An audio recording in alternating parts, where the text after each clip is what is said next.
हमारे अध्यापक मित्र, अध्यापक बहनें और प्यारे बच्चों,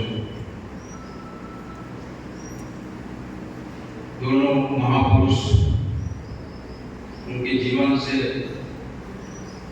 अपने समर्पण से, बलिदान से आज भी इतने प्रासंगिक है। उनके विचार को हम आगे बढ़ाएंगे ऐसा संकल्प लेते हैं। गांधी जी के व्यक्तित्व के लिए एक हिंदी कवि ने बहुत अच्छा कहा है, और वो शास्त्री जी के लिए भी बहुत समर्पित है उनके दोनों महापुरुषों के लिए कि चले तो हवा है, चले तो हवा है, रुके तो चांद जैसा है, एक शख्स धूप में छांव जैसा है।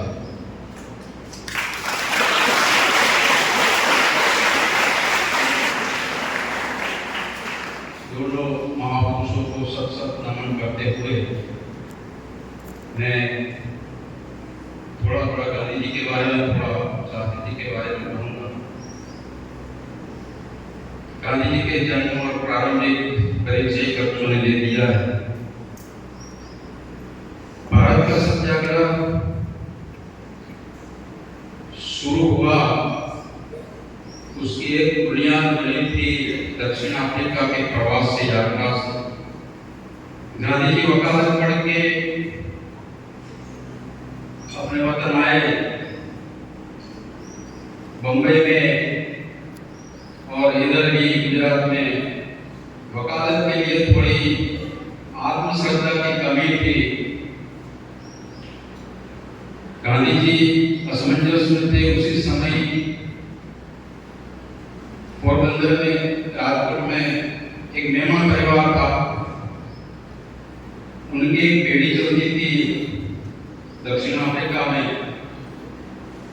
और पैसों के लेन देन में एक उनके रिश्तेदार से कुछ विवाद हुआ था और मसला पूरा कोर्ट में चला गया। तो ये परिवार तो गुजराती था, उनका हिसाब किताब सब गुजराती में था। वहाँ जो वकील के अंग्रेज थे उनकी कुछ समझ में नहीं आता था, तो शेख अब्दुल्ला करके वो मेहमान विभाग था उनका, उन्होंने गांधी जी को निमंत्रण दिया। गांधी जी को एक वकील के मदद से सहायक के रूप में जाना था वहाँ, क्योंकि जो वकील जो कहे उसको गुजराती में से उसको अंग्रेजी में भाषांतर करके उसको केस समझाना था।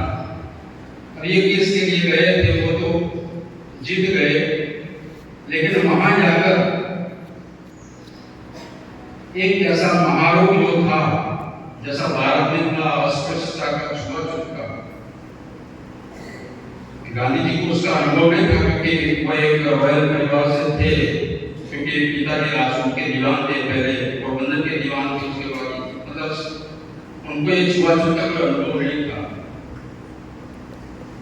लेकिन छुआछूत क्या होता है वो दक्षिण अफ्रीका में उनको पता चला। वहां जो भी हिंदी थे उनके साथ गोरे लोग क्या व्यवहार करते थे, उनका प्रत्यक्ष अनुभव हुआ उनको।